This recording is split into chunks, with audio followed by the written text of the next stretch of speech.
Hello and welcome. I'm Smiley, and today we're going to be talking about how to handle disagreements. Now, before we begin, I want you to know that this video will progress in levels, and it is organized to build upon the previous point. So, it will best work when it is put in the order in which it is given.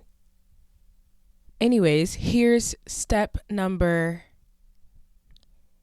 0. And yes, I know I said 0. How to handle disagreements, point 0. Know when not to respond. This is point 0 because how many times have we heard stories of people getting into arguments about ridiculous things and it ends up getting violent? A story just popped into your head, didn't it? Well, that's one more story too many. Please, for your own safety, know when it's just not worth it. Don't engage in senseless arguments with unruly people. It's a recipe for disaster. Instead, be proactive. Scope out these situations before you even get into them and avoid them when you can.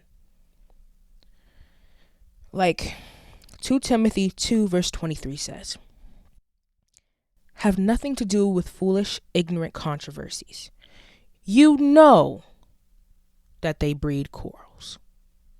Okay, now that we've gotten point 0 out of the way, let's start with point number 1. How to handle disagreements. Point 1, control yourself. This is first and foremost because you can't control anything if you first don't get control of yourself. So the first step is always going to be getting your emotions and your thoughts under control so you can properly assess the situation. This may not come overnight or in one conversation, but this is something that you can practice the next time you find yourself faced with confrontation. And if you're someone that really struggles with controlling yourself around individuals that tend to be more confrontational, there's something I want you to do. This will be your first step in your self-control journey. I want you to do one thing. 1. I want you to take a second and breathe. That's it. That's your first step. That's the one thing that I want you to remember the next time you're faced with confrontation. Why? Because when you pause for a moment, you activate your proactive response system, which is intentional and deliberate before answering. This is why God says, let everyone be quick to hear and slow to speak. Because when you are slow to speak, when you don't answer instantaneously, you can better control how you want to respond. That pause, that second, that moment gives your brain time and the chance to think of the most appropriate response. So when in doubt, pause and take a second to gather yourself. Next up, we have point 2. How to handle disagreements. Point 2. Know I in team and ground rules. Now that you've got a hold of yourself, you're going to want to diffuse the situation. And there are 2 ways we're going to go about doing this. First, you're going to establish teams. You'll be surprised how often arguments take place, solely because the other party believes that you're against them instead of the issue. So sometimes all it takes is for you to let them know that you're on the same team, that it's you and them versus the issue, not you and them versus each other. And then the second thing that you're going to do is you're going to establish ground rules.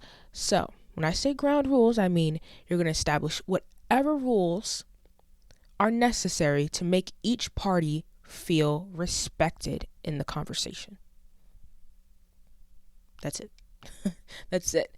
You're going to make teams and then you're going to establish rules, and that's going to help to diffuse the situation.